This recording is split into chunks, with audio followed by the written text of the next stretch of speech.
صحیح حدیث ہے، رسول اللہ صلی اللہ علیہ وسلم سے صحابی نے پوچھا سب سے افضل عمل کون سا ہے؟ آپ صلی اللہ علیہ وسلم نے فرمایا کہ الصلاۃ علی اول وقتہا او کما قال صلی اللہ علیہ وسلم، کہ نماز اول وقت میں پڑھنا۔ تو اس حدیث سے بعض فقہاء نے استدلال کیا ہے کہ ہر نماز کا جیسے ہی وقت داخل ہوگا فوراً نماز پڑھ لی جائے گی۔ تو لیکن دوسری احادیث سے ہمیں پتہ چلتا ہے کہ آپ صلی اللہ علیہ وسلم نے بعض نمازوں میں تاخیر کا وقت کو افضل قرار دیا ہے، جیسے فجر کی نماز میں آتا ہے اسفروا بالصبح فإنہ اعظم للأجر، صبح کو روشن کر کے پڑھو۔ اسی طرح حدیث میں آتا ہے ظہر کی نماز گرمیوں میں آپ صلی اللہ علیہ وسلم نے فرمایا کہ ابردوا بالظہر فإن شدۃ الحر من فیہ جہنم، ظہر کو ٹھنڈا کر کے پڑھو گرمیوں میں۔ تو اس سے پتہ چلتا ہے ظہر کو تھوڑی تاخیر کرنے پڑھنا چاہیے گرمیوں میں۔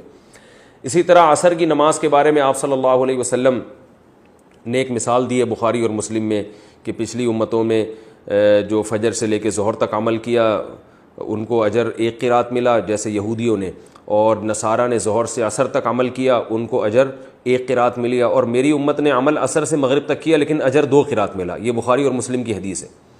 تو یہود و نصارہ نے اعتراض کیا کہ یہ لوگ تھوڑا عمل کر رہے ہیں اور اجر زیادہ مل رہا ہے، اور ہم عمل زیادہ کر رہے ہیں اجر کم مل رہا ہے۔ تو آپ اللہ تعالیٰ قیامت میں ان سے فرمائیں گے کہ بھئی میرا فضل ہے، میں تم پہ ظلم تو نہیں کر رہا نا، اب مسلمانوں کو میں تھوڑے عمل کا اجر ڈبل دے دوں تو یہ میرا فضل ہے، جس کو چاہے میں دوں۔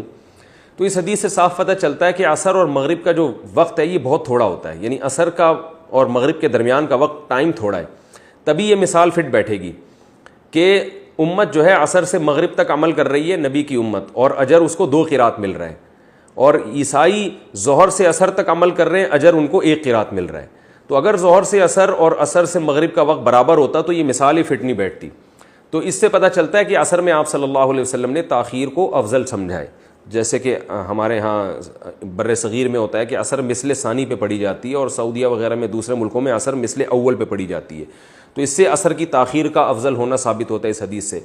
اسی طرح عشاء کی نماز کے بارے میں آپ صلی اللہ علیہ وسلم نے فرمایا کہ 1/3 رات تک اگر مجھے امت پہ خوف نہ ہوتا تو میں حکم دیتا کہ 1/3 رات تک عشاء کو مؤخر کریں۔ یہ ساری صحیح حدیث ہیں جو میں آپ کے سامنے بتا رہا ہوں، ان کی سند پہ کوئی اعتراض نہیں کر سکتا۔ تو ان تمام احادیث کو جمع کر کے پتہ چلتا ہے کہ ایک طرف احادیث میں آ رہا ہے کہ اول وقت میں نماز پڑھو، ایک طرف احادیث میں ان نمازوں میں تاخیر کا حکم دیا جا رہا ہے۔ تو علماء نے دونوں میں تطبیق یہ دی ہے کہ ہر نماز کا ایک وہ وقت ہوتا ہے جس میں نماز پڑھنا جائز ہوتا ہے، اور ایک وہ وقت داخل ہوتا ہے جس میں نماز پڑھنا بہتر ہوتا ہے۔ تو حدیث میں جو آتا ہے نا کہ اول وقت میں نماز پڑھنا بہتر ہے، اس سے اول وقت سے وہ وقت مراد نہیں جب نماز کا وقت داخل ہو جائے، بلکہ وہ وقت جب نماز کے مستحب وقت شروع ہو جائے۔ تو جب نماز کا مستحب وقت شروع ہوگا اس میں اول وقت میں نماز پڑھنا سب سے افضل ہے، پھر اس میں تاخیر نہ کی جائے۔ تو عصر کا جو اول وقت شروع ہوتا ہے بہتر وقت وہ مثل ثانی ہے، تو پھر اس میں مزید تاخیر نہ کی جائے اور اول وقت میں نماز پڑھی جائے۔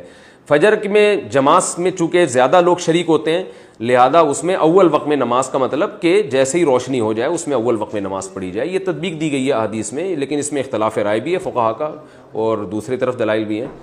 اور عشاء میں 1/3 رات تک مؤخر کیا جائے اور 1/3 رات کے بعد مزید تاخیر نہ کی جائے، کیونکہ اب مستحب وقت شروع ہو گیا، اب اول وقت میں نماز پڑھنا افضل ہے۔ تو اس طرح سے تمام احادیث میں تطبیق ہو جاتی ہے۔ اور مغرب کا وقت اپنی اصل پہ رہتا ہے، اس لیے مغرب میں ہم یہ کہتے ہیں مغرب میں کوئی 2 وقت نہیں ہے، مغرب میں ایک ہی وقت ہے اور وہ اول وقت ہی ہے، لہذا جیسے ہی غروب ہو تو پہلا فوراً نماز پڑھنی چاہیے۔ اور ظہر میں سردی اور گرمی میں فرق ہو گیا کہ سردیوں میں اول وقت میں پڑھی جائے اور گرمیوں میں جب سورج کی تپش تھوڑی کم ہو جائے تو جیسے ہی کم ہو جائے تو پھر فوراً نماز پڑھی جائے۔ تو اس طرح یعنی احادیث میں تطبیق ہو جاتی ہے۔